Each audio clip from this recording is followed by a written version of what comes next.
It's debate night, but we're not in Milwaukee.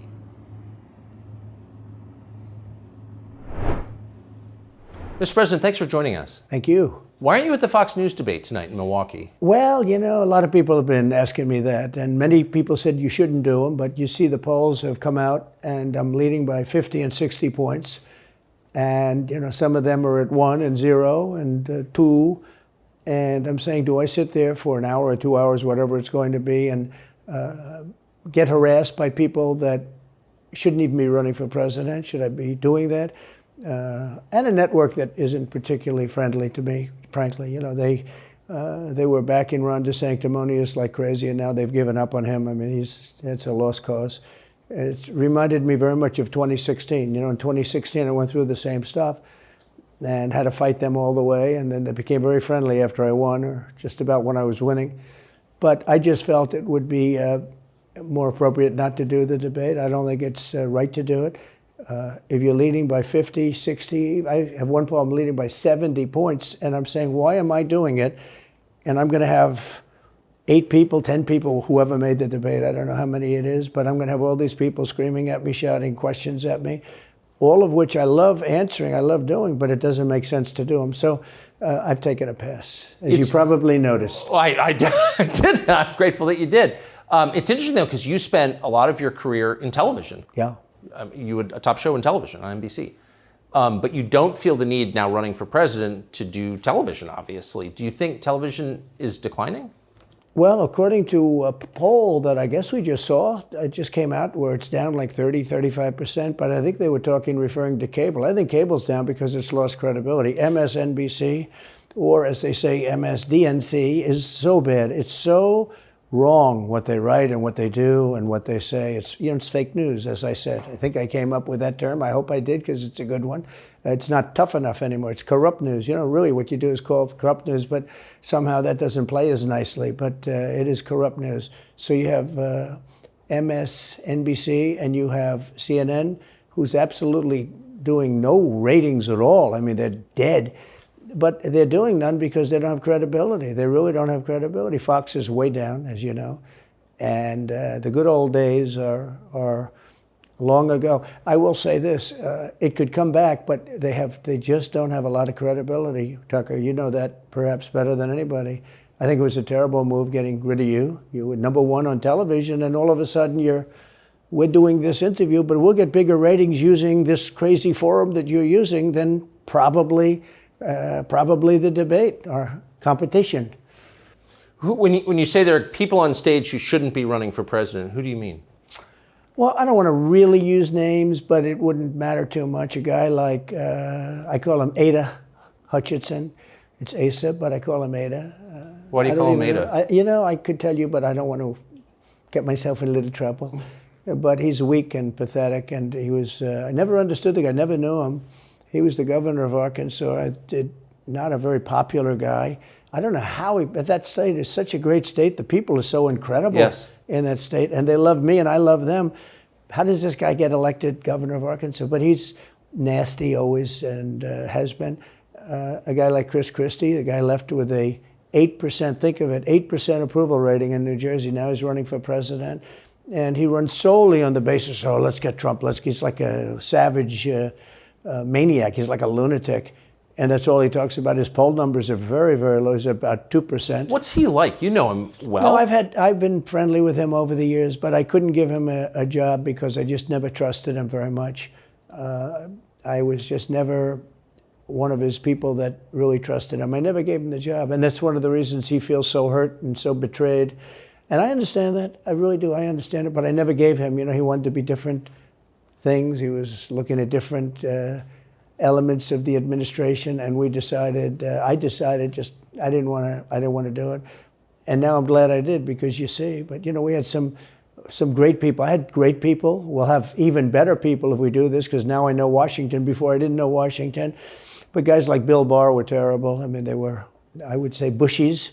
I say that with respect to the Bush family, but they were Bushies, and it doesn't work out for us. It was clear, this is kind of far afield, but it was just interesting. I read Barr's account of his time. He wrote a book about it. Right. His autobiography. And in it, he lies about Jeffrey Epstein's death clearly lies. Do you think Epstein killed himself sincerely? I don't know. I will say that, he was a fixture in Palm Beach. Yeah.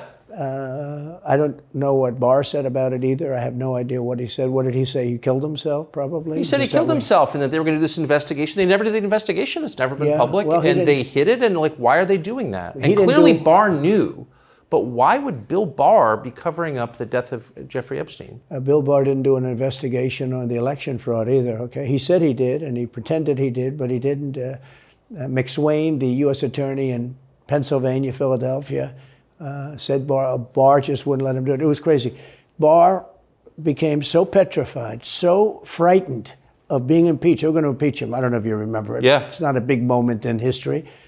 But they said, we're going to impeach. They play a much rougher game, the left, the lunatics.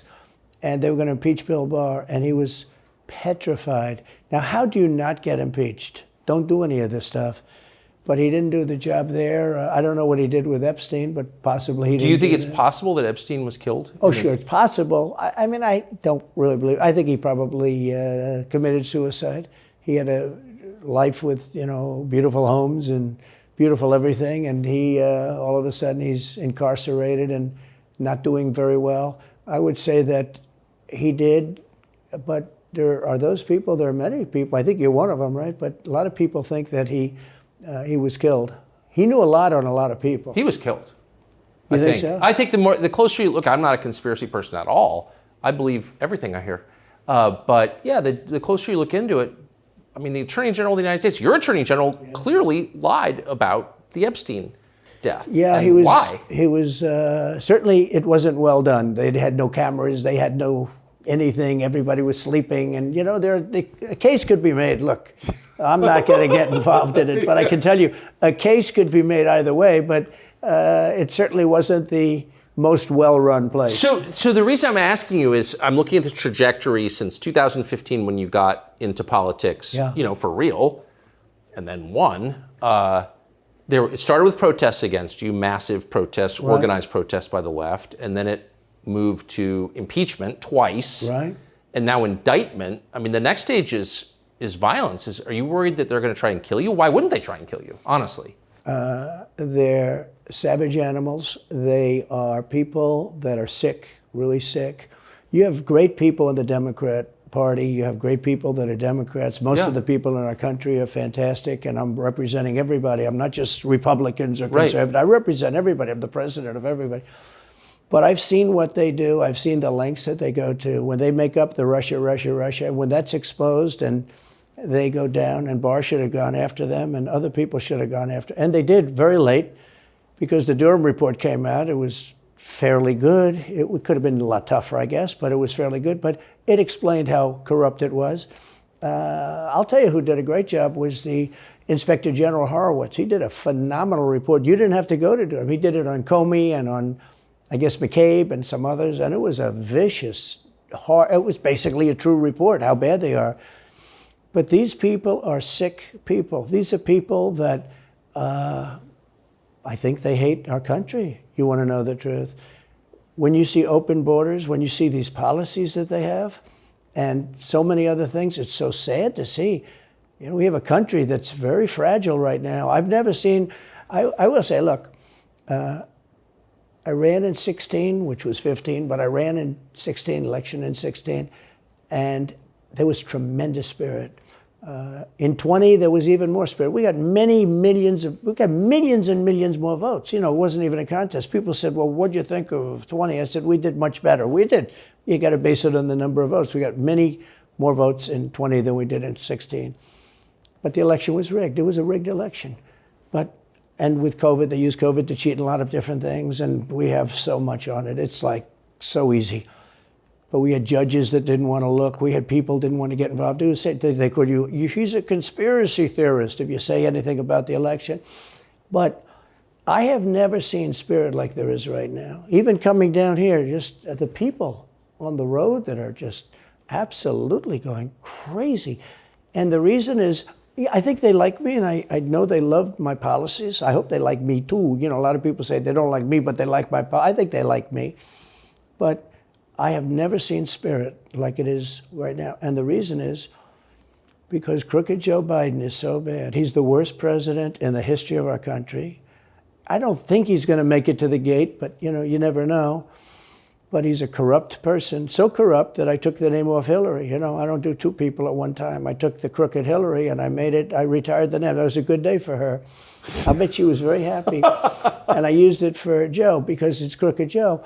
But Joe is really... But you don't think he's going to make it to November of 24? Well, I think he's worse mentally than he is physically. And physically, he's not exactly a triathlete or any kind of an athlete. You look at him, he can't walk to the helicopter. He walks, he can't lift his feet out of the grass. It's only 2 inches at the White House, right? That's not a lot. But you watch him, and it looks like he's walking on toothpicks. So, and then you see him on the beach where he can't lift a chair. Those chairs are meant to be light, right? They're like 2 ounces. Yeah. You lift them up. He can't lift the chair. He can't walk to the chair. And I don't know what they're doing with the beach. This beach is seeming to play a big role, but they love pictures of him on the beach. I think he looks terrible on the beach. He looks terrible on the beach. Skinny legs. Well, he can't walk through the sand. Sand is not that easy to walk through, but when he walks through it, he can't walk through the sand. And there's somebody in there that thinks he looks fabulous at the beach. I think he looks horrible at the beach. Plus, the beach doesn't represent what a president's supposed to be doing. You're supposed to be working. You're supposed to be getting us out of that horrible, horrible war that we're very much involved in with Russia and Ukraine. You could do that. You could do that very easily. I believe you could do that I don't believe he could do it because he's just incompetent. But that's a war that should end immediately, not because of one side or the other, because hundreds of thousands of people are being killed. Can you imagine you're in an apartment house and rockets are going into that building and blowing it up and knocking it down? And why should anybody, human beings, is a human, whether they're Russian or Ukrainian or whatever they are, it's got to be stopped. And it can be stopped very easily. It would have never started. If I were president, it would have never started. So back to Biden, I'm interested. So you think he's failing? He obviously is failing. I think it's clear to everybody.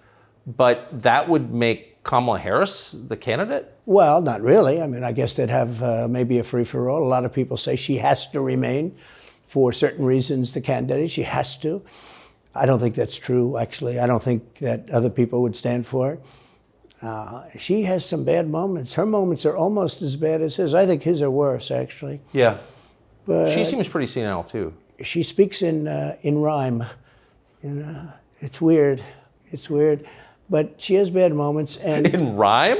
What do you... Well, the way she talks, the bus will go here and then the bus will go there because that's what buses do. And it's weird. The whole thing is weird. This is not a president of the United States future.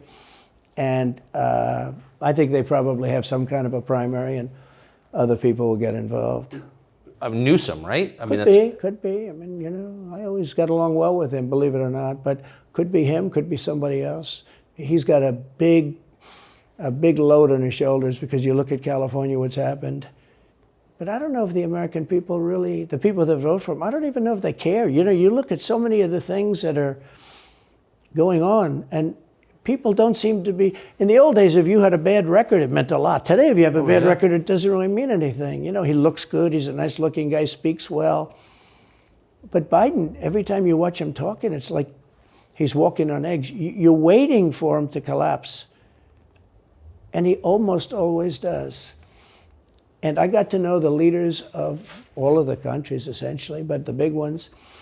And the bigger, the tougher the leader. It's like sort of, I guess maybe that's the way it's supposed to be. But I got to know President Xi of China and Putin and Kim Jong-un, North Korea. Did a great job with North Korea, kept us out of a nuclear war. We would have 40,000 dead soldiers right now. They'd drop a nuke right on top of the military base. But we have 40,000 soldiers over there.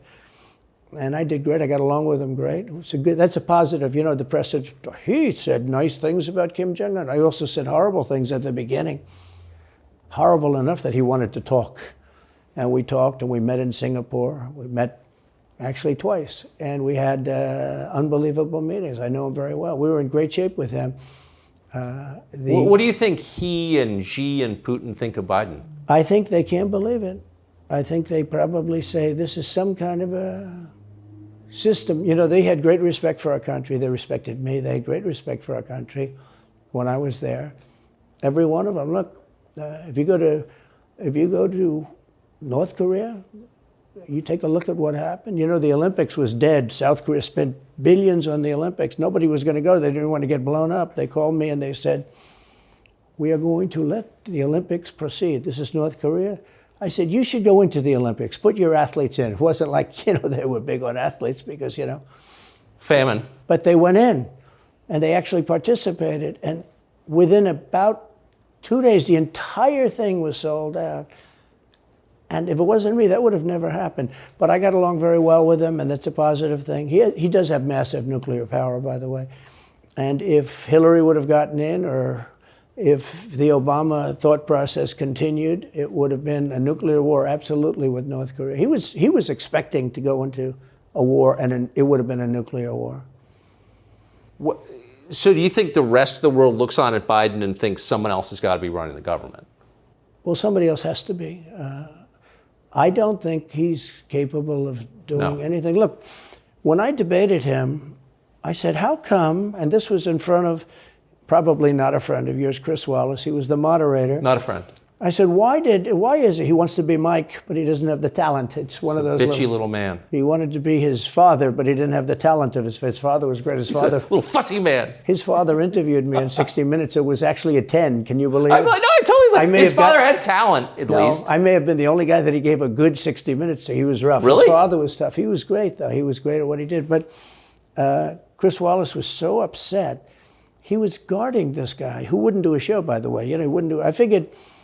I didn't mind Chris Wallace because Biden wouldn't do a show. And it was very obvious. You know, he kept asking him and asking, but he wouldn't do the show. So I figured he's got to like me. But he came from a different planet.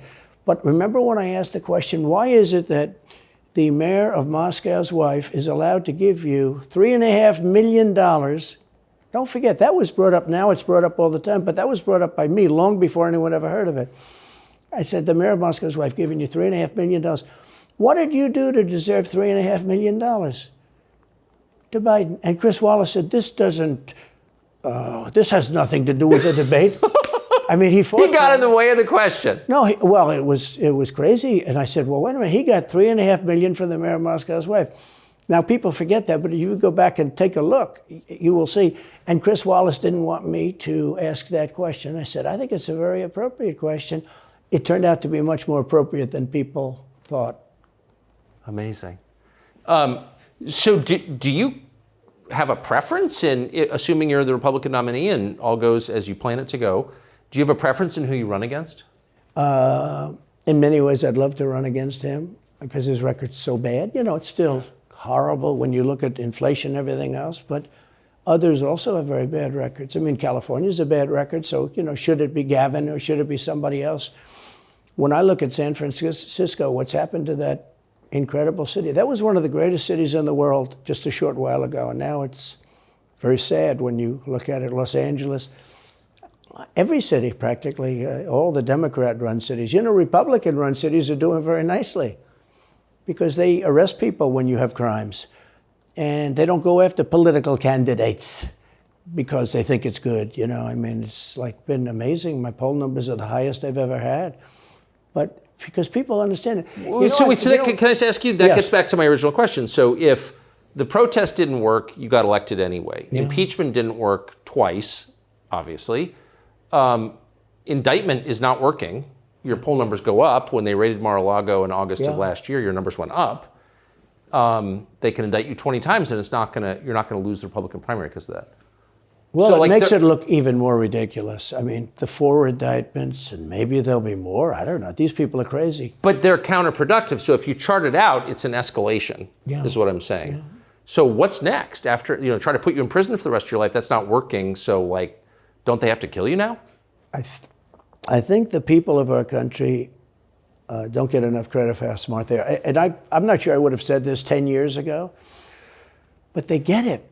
You know, they really get it. When somebody gets indicted, your poll numbers go down. When somebody gets indicted, you announce, ladies and gentlemen, I'll be leaving to spend time with my family and to fight for the rest of my life on this stuff. But you're out of politics. I got indicted 4 times. All trivia, nonsense, bullshit. It's all bullshit. it's horrible when you look and you look at what they're doing. The boxes hoax, I'm covered by the Presidential Records Act. I'm allowed to do exactly that. He's not covered, and he's got 25 times the number of boxes, and he's got them stored in Chinatown. He's got them stored in a flimsy garage underneath his Corvette at Penn. And by the way, at Penn, he gets millions of dollars. China pays this guy millions of dollars. See, I think he's the most corrupt president we've ever had. And he also has the distinction of being the most incompetent. And I believe both. I mean, he's both incompetent and corrupt. So and who I is running actually the government? believe he's compromised because China knows so much about him. They know where the money comes from. They know where it is, who paid it, and they probably paid it. Well, they do pay Penn, and he gets $1 million. I think he takes $999,000 because keeps it a little bit under $1 million, like by $1. But he, in many ways, is a Manchurian candidate. We have a Manchurian candidate. And he's afraid to tell Russia to get out of Cuba. He's afraid to tell China to get out of Cuba. He's afraid. China now is building, think of this, China is building military installations in Cuba. The Cuban population of Miami is not too happy because they're never going to be able to go back. And you don't even hear about it. And the worst culprit is the press, the media, because normally, when I first heard that China's building installations in Cuba, and installations means military installations, okay, they said just some communication. They did that on the islands with Japan. They took the island, they started this massive construction, and they told everybody, including the Japanese have to be very careful, they told everybody that this is a housing development. They're going to build a housing development. And I said, how come the runway is 20,000 feet long? Private jets need 4,000 feet. They don't need 20,000 feet. The big ones need 20,000 feet. They don't even need 20. And I looked at the runway. I said, that's the largest runway ever built, both in width and length, for housing development. There's nobody that has a plane that big that you would have a runway that's Why that's is for China testing. allowed to conduct imperialism in our hemisphere? Well, yeah, and it's far beyond Cuba. It's all over South America. Yeah, in the Caribbean. So we built a thing called the Panama Canal. We lost 35,000 people to the mosquito, malaria. Yeah. We lost 35,000 people building. We lost 35,000 people because of the mosquito. Vicious. They had to build under nets. It was one of the true great wonders of the world. As he said, one of the 9 wonders of the world. No, it was one of the 7. It happened a little while ago, It says 9 wonders of the world. You could make 9 wonders. He would have been better off if he stuck with the 9 and just said, yeah, I think it's 9. But this is one of the true 7 wonders of the world. And you take a look at the Panama Canal. It was such an incredible engineering marvel. We sold it under Jimmy Carter. We sold it to Panama for $1. The following day, they quadrupled the amount of money that ships had to pay to get across. They didn't lose one ship. And now they've made it much bigger, and now they've widened it. They've doubled it, right? They've more than doubled it. And it's one of the most profitable things. Any time it's just incredible, right? We gave it away for $1. China now controls it. They actually control the Panama Canal. They run it, they control it. And we shouldn't let that happen. And we can't let China be in Cuba. And they'll get out. If I'm president, they'll get out. Because I had a very good relationship with President Xi, but he respected this country, he respected me. And he'll get out. And we can't let them run the Panama Canal. We built the Panama Canal. Should have never been given to Panama. We should have had it. But we gave it for $1. Think of it. They quadrupled. In one day, they lifted the fees, which are, pretty big, for these massive ships to go through, right? Rather than going around the Cape and through all the tremendous storms, such beauty, it's beautiful stuff. But you didn't want to get caught in those storms. Those were storms that wiped out the biggest ships. And we go through the Panama Canal, we built it, and we gave it away for $1. Think of that, how stupid are we? We have done the stupidest things in this country. And now we have a president that can't put 2 sentences together, can't speak, can't walk, can't talk. I don't think he gets to the starting gate, but these people do miracles. I mean, he ran out of his basement, and you got away with that one because of COVID, so he sort of got away with it. They cheated on the election, But you have people that are very smart, but they're fascists and they're radical left lunatics, and they're destroying our country with the all-electric cars and the windmills all over the place, which, by the way, don't work, and they're all, most of them made in China. For the most part, they're made in China. Germany a little bit, but China. But you look at what's happening to our country, even no voter ID. I mean, why don't they want voter ID? There's only one reason they don't want voter ID, because they want to cheat. I mean, who doesn't want, the Democrat convention, the last one, they had voter ID that was this big. It looked like a prison card, this big on their chest. You walked in, they had your picture, your this, your fingerprint. They had everything. The most incredible voter ID I've ever seen. That was to get into the Democrat National Convention. But to get in to vote, if you buy groceries, if you buy practically anything now, you have ID on a card. Credit cards or otherwise. But don't you think it's racist to have to show your ID? Well, they probably say that. They use anything not to show ID, because voter ID is pretty simple. And we could go back, and we should go back to all paper ballots, voter ID, same-day voting. France did it. France had mail-in ballots, and it was terrible. Anytime you have mail-in ballots, you're going to have massive cheating on your elections. Anytime, but not just the presidential election. Anytime you have... Isn't that the whole point of them? Yeah. So you can cheat? Oh, yeah, sure. It's their whole point. That's their whole point. They want to cheat. Yeah. They have to cheat because their policies are so bad that if they didn't cheat, they couldn't get elected. Who wants open borders? Who wants high taxes? Who wants high interest rates? Who wants to not be able to use a gas stove or have to drive an electric car, which, you have a 4-hour drive, but the car only goes an hour and a half, so you have to charge it. The happiest moment for somebody in an electric car is the first 10 minutes. In other words, you get it charged, and now for 10 minutes. The unhappiest part is the next hour, because you're petrified that you're not going to be found another charger. People, I'm saying, I'm not knocking electric cars, they're fine. They're fine. But if people want to buy a gasoline car or a hybrid, hybrids are pretty good, actually, but they should be allowed to buy. They don't want to do any of this. So right now, California's in a big brownout, because their grid is a disaster. The grid all over the country is sort of a disaster, but the grid in California. And yet, they want to have in a very short period of time, millions and millions of cars going off that grid, essentially. It doesn't work. So plug your car into a grid that's failing. You should be able to buy an electric car. Electric cars could be fine if you drive short distances and you want to have, whatever, and you have plug-ins everywhere you go. They could be fine. But you got to have gasoline cars. You got to have everything. Let people buy everything. Now the new thing is your heating systems in the house. They don't want you to have a modern day heating system. They want you to use a heating system that will cost you at least $10,000 to buy and won't work very well. None of the stuff works as well. One of the things I did with EPA is you have states, many states, most of the states have so much water. It comes out of heaven, right? The water pours down and you have it. It's there. It's got to go wherever it goes, into the oceans, whatever. It's not like a big problem. Now, in some states, they have a problem. You have some desert areas and all, and for that, it's okay. But they have sinks where no water comes out. You turn it on, no water comes out. No water comes out of the shower. No water is allowed to go into the washing machine for your dishes or for your clothing or what. And I avoided all of that.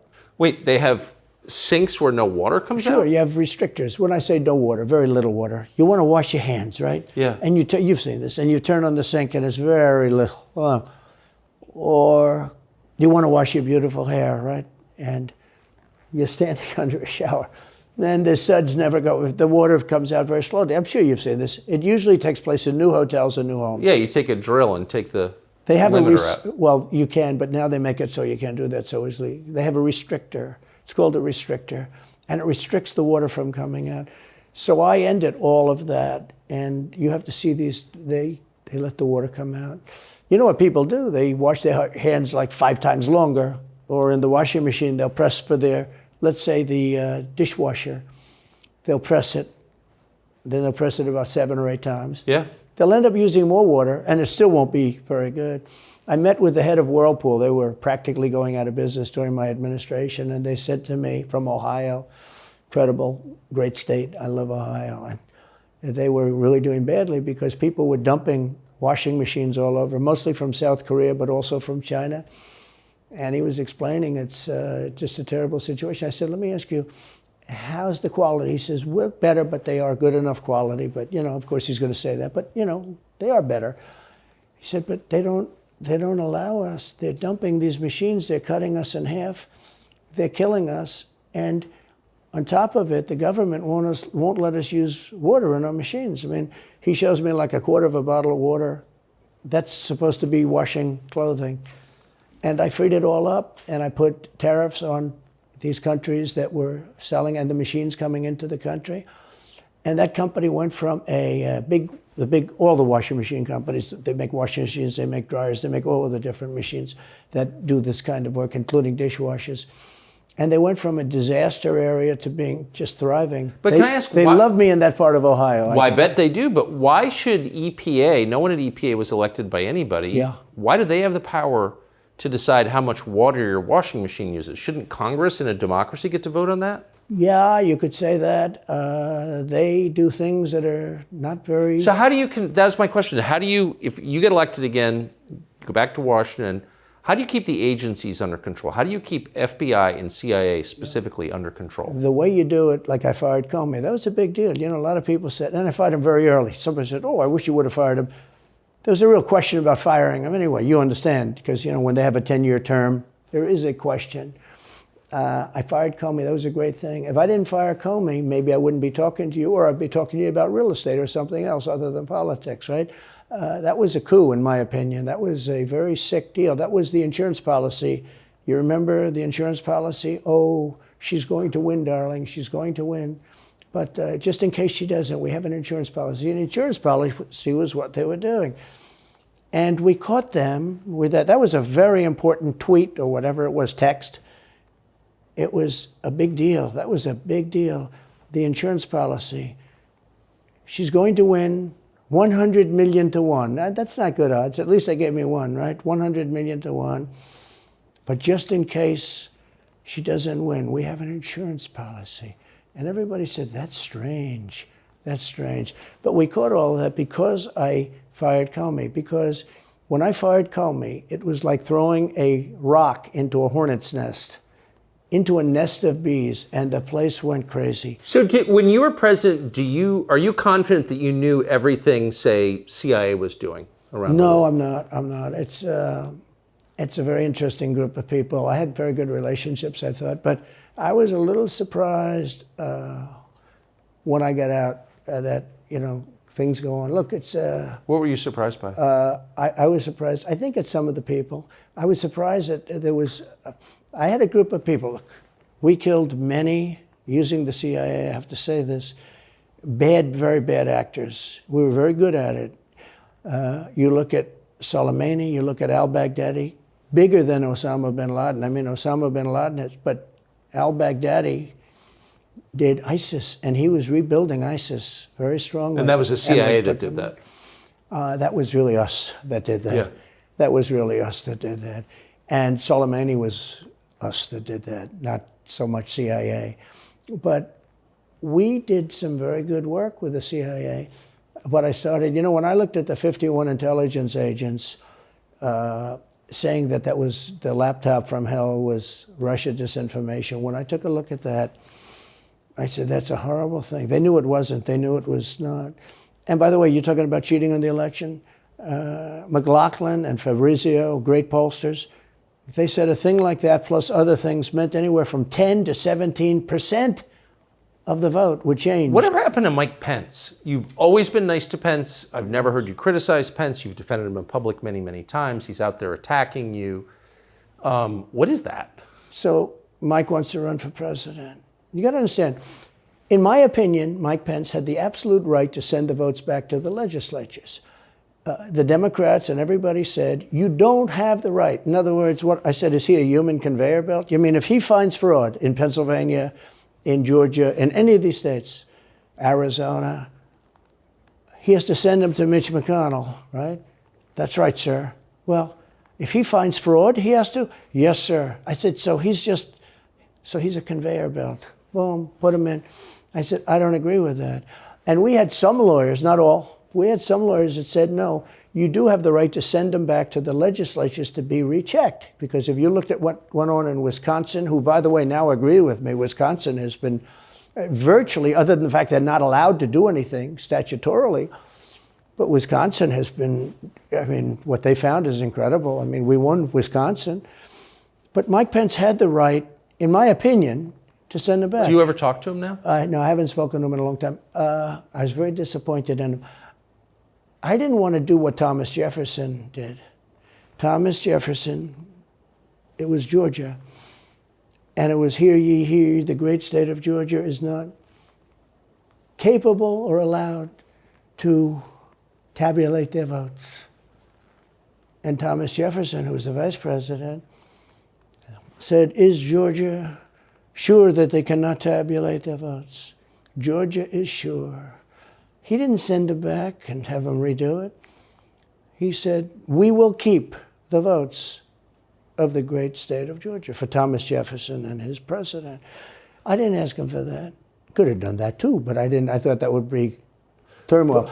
I asked him to send him back to his legislature, to the legislatures, you know, in Wisconsin, let's say. But why didn't he? I mean, you'd worked together for 4 years. You're the president. He's VP. You say you're aligned on everything. I think he got very bad advice. I really do. Now, let me tell you what happened. I sat there with a few people. I think his lawyer was in the room too. His lawyer was very much against it. There were other lawyers that felt you could do it. It was one of those things. I think you could have done it. I think you can always do something if you see fraud or if you see problems. But it's very interesting. So after the election was over, the rhinos got together with the Democrats and they redid the election, so you couldn't do it anymore. So then I called the people. I said, so in other words, you're saying I was right. You could do it. Yes, you could do it. In other words, they took the Voting Act and they redid it so the vice president no longer has the power to do what I said he could do. So when that happened, I said, wow. And you know, you'd look some of these Democrats in the eye and they'd say, he has absolutely no right to do it. And immediately after the election, they met rhinos, could name them all, and Democrats, and they approved legislation that takes away the right of the vice president to do it. So I said, so you're saying I was right. The vice president did have the right to do it, and they said, yes, he did. So if you're saying they stole it from you last time, why wouldn't they do the same this time? Oh, well, they'll try. They're going to be trying, yeah. And not only me, you know. Look, DeSantis is out. I think he's gone. So he was at a level. People have figured him out. He's gone. But if somebody else got in, other than me, they'll go at him just as viciously as they did me. These people are sick. They will go after them. And a lot of people say they won't be able to hold up. I do get credit for holding up quite well, I must tell you. I think it's... How do you do that? How do you get indicted, you know, every week and stay cheerful?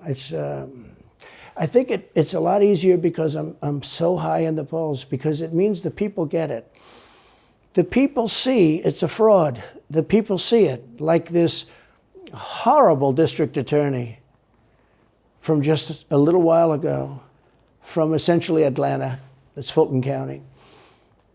She said, basically, I don't have any right to challenge an election. Well, what about Stacey Abrams? What about Hillary Clinton? What about all of these Democrats that are still challenging my election? The same people that are saying he's challenging an election challenged my election. And they did it with slates. They did it with all sorts of things. They were very bad about it. But basically, they're suing me and they're saying you don't have any right to challenge it. If you challenge an election, we're going to indict you and put you in jail. So what they're doing is they've weaponized, and don't kid yourself, the DOJ and Biden and the whole group, they're watching all of this stuff. They love the local stuff. You know, the DA in Manhattan.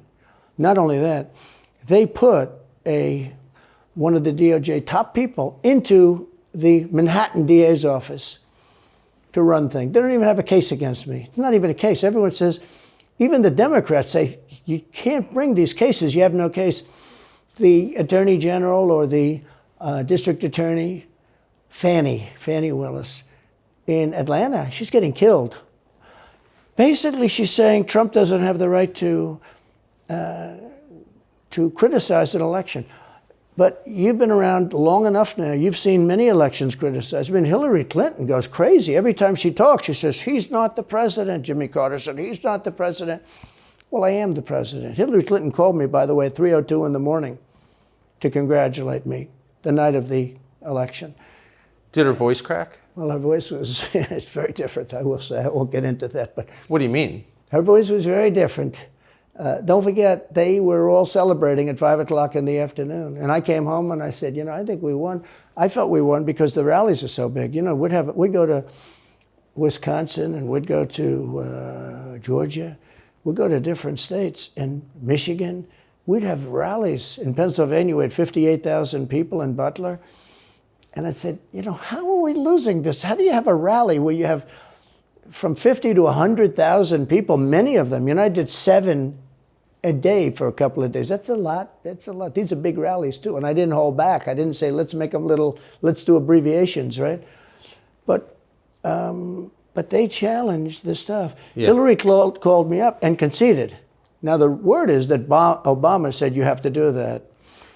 But she called up and totally conceded. But now, every time you see her on television, she's saying she's challenging the election. Do you think? So that would mean that she should be indicted, but that would mean also that Stacey Abrams in Georgia should be indicted because she still thinks she won the election for governor. She still thinks that. She's never recanted. And do you think Stacey Abrams will be indicted for that? No, of course not. She won't be. The Democrats don't get indicted for things like that. They don't get impeached. No, it's a different thing. With that being said, yes, I had great support when they did impeachment hoax #1 and impeachment hoax #2. Jim Jordan, the House was fantastic. And actually the Senate was very good for me, other than, Mitch McConnell. I think it's too bad I endorsed him. He was begging, he was going to lose that race, and I endorsed him, and he ended up winning the race because of my endorsement. He was down, he was going to lose to Amy McGrath. She was $90 million in cash, all set to go. She was leading by 3, he was going down.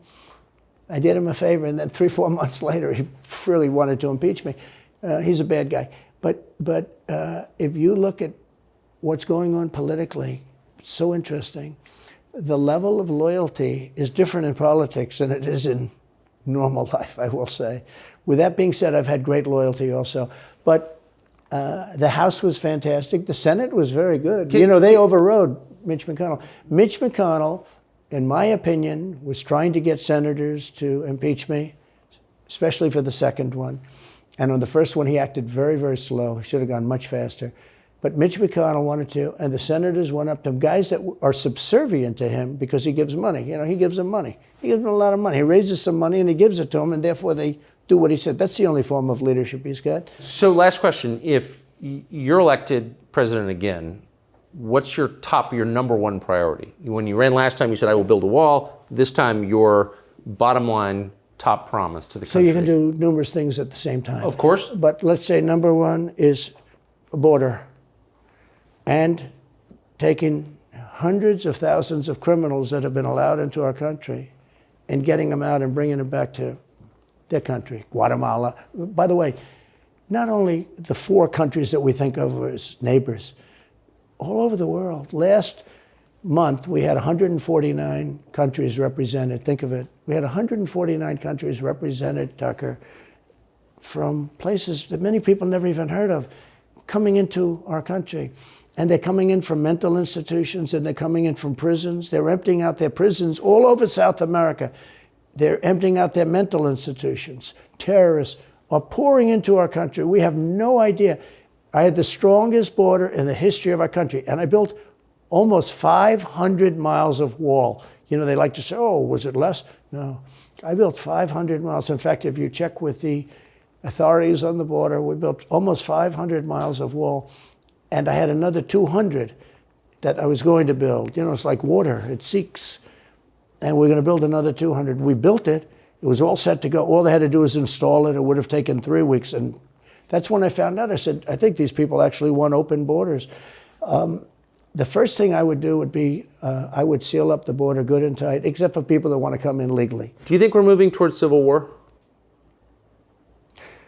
There's tremendous passion and there's tremendous love. January 6th was a very interesting day because they don't report it properly. I believe it was the largest crowd I've ever spoken before. And some of the crowds I've spoken before. And like July 4th on the Mall, I think they had 1 million people there. But I think that the biggest crowd I've ever spoken before was on January 6th, and people that were in that crowd, a very, very small group of people, and we said patriotically and peacefully and patriotically, right? Nobody ever says that. Go peacefully and patriotically. But people that were in that crowd that day, very small group of people, went down there, and then there are a lot of scenarios that we can talk about. But people in that crowd said it was the most beautiful day they've ever experienced. There was love in that crowd. There was love and unity. I have never seen such spirit and such passion and such love. And I've also never seen simultaneously and from the same people such hatred of what they've done to our country. So do you think it's possible that there's open conflict? We seem to be moving towards something. I don't know, because I don't know what it, I can say this. There's a level of passion that I've never seen. There's a level of hatred that I've never seen, and that's probably a bad combination. Donald Trump, thank you. Thank you very much. Very much. Thank you. That is a bad combination, by the way. Bad combination. Thank you.